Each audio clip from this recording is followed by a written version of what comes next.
This morning, we're joined by Republican Congressman Peter Roskam and Democratic Congresswoman Jan Schakowsky. Great to see you both side by side this morning. Thanks so much for going to our studios there in Washington, D.C. Congresswoman Schakowsky, I want to start with you because I know you support moving the Gitmo detainees to the facility in northwestern Illinois. Why is that? Well, I think, first of all, there is a good policy reason for us to shut down Guantanamo Bay, which has become a real symbol that's been a recruiting tool for al-Qaeda, as the president has said.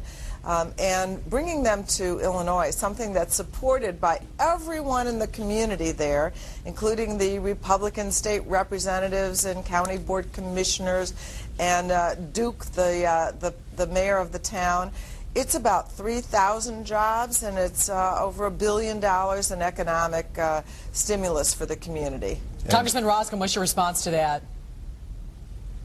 Well, I think it's important to note that we're not closing Gitmo, we're actually moving Gitmo. And the Department of Defense acknowledged that the jihadists are still going to have Guantanamo, Illinois, to use in their propaganda around the world. And I think that the proponents, with all due respect to the administration, they've just not met the burden of demonstrating that this is going to make America safer. They've not answered that question. They've not answered the cost question, walking away from a $250 million facility in Cuba. And ultimately, I think they're hanging a pretty thin argument on a jobs argument. And I don't know. I just find it disappointing. The same administration that promised that unemployment would peak at 8%, if only we'd spent $1 trillion, is now trying to sell this and using a jobs argument as a Christmas wrapper. And I think when it all comes down to it, 58% of Illinoisans, according to a Rasmussen poll on December 9th, oppose it, and I think they oppose it for some of the reasons that I just articulated. Well, that's certainly not true in the community at all. When the mayor of the town actually went to the governor and asked that the Gitmo prisoners be put there, and this fear-mongering that's been going on through the Republican Party, I think it's time to put an end to that. Be afraid. Be very afraid. That is not a message that the American people should be given every day. Well, Congresswoman Schakowsky, this is not something. That's an interesting point you bring up there, because there are still lots of questions about exactly what will take place when, if these terror suspects are moved here to the northwestern facility there of Illinois. Will they be given a military tribunal? What kind of rights will they have because they are on U.S. mainland soil? What are the answers to that? Well, actually, as someone who believes in civil liberties and human rights, I do have questions about that. They will have their habeas corpus rights, that is, to challenge their detention, but they will not be released ever into the United States of America. If they were released, they would be sent back to their home country or to another country, but they would not be released. That is a question that we got answered by the Federal Bureau of Prisons, by the Department of Homeland Security, by everyone in the administration. So there is no danger. They will not be allowed to have visitors when they're at the prison. So none of the images, the fearful images that have been raised, will come to pass. Congressman Roskam, what's your response to that? Well, here's a fearful image that the administration has not been able to answer. On May 21st of this year, President Obama gave a speech at the National Archives, and he said that there is a category of prisoners that, to paraphrase the president, will not be prosecuted, but are too dangerous to release. Now, those individuals will be coming, if Guantanamo, Cuba closes, they will be coming to Illinois.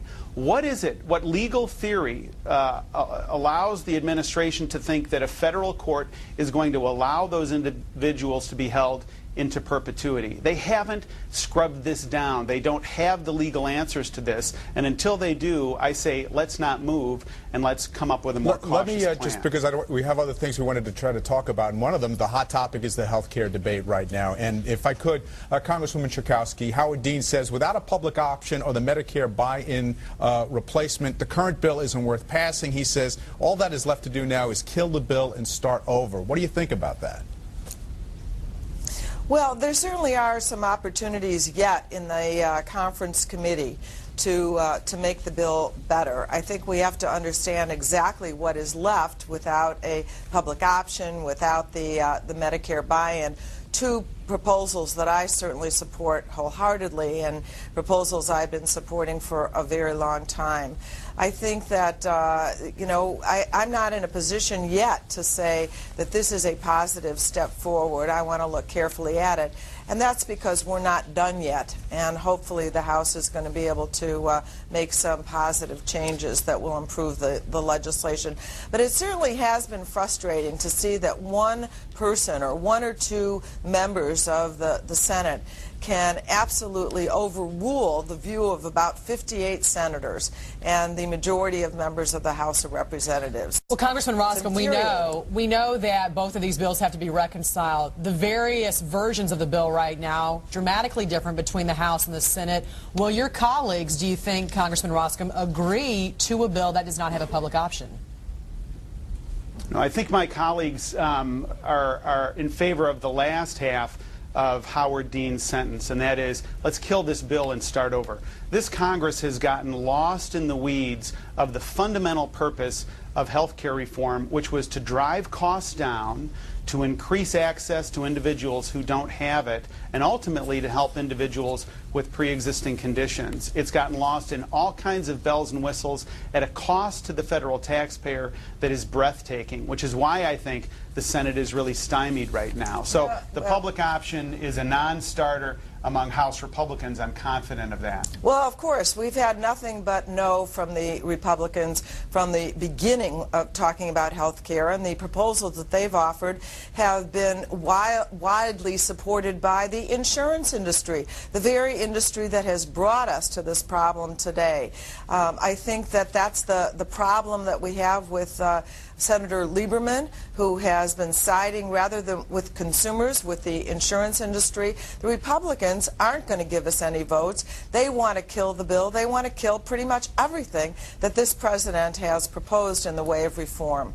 With all due respect to my colleague and my friend Jan Schakowsky, you can't argue that all the answers are no and then we had an alternative. There were 50 bills that were offered by Republicans in the House of Representatives, 38 amendments that were offered by Republicans in the Ways and Means Committee where I was present, and every one of them was swatted away on a partisan roll call. And I think the American public actually wants us to come up with a good bipartisan bill that focuses on driving costs down, that increases access and helps those with pre-existing conditions. And what they've seen coming from Speaker Pelosi so far just really hasn't met the mark. Congresswoman Jan Schakowsky and Congressman Peter Roskam, both of you, thank you so very much for joining us. Yeah. We've run out of time. We wish we could talk to you for about an hour. We look forward to talking about you again. You're welcome to come in our studio anytime you want, both of you. We hope you do come visit us when you come back to Chicago. Thanks so much.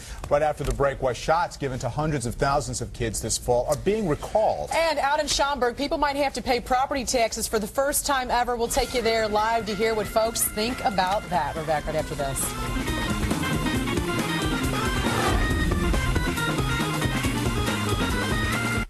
Fox Chicago News is brought to you by McDonald's.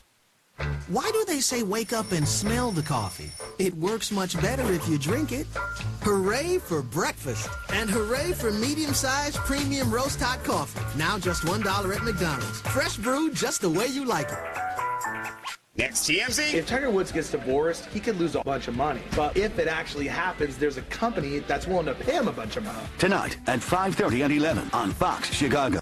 This Christmas, having an affair with your ex is complicated. Oh, my God.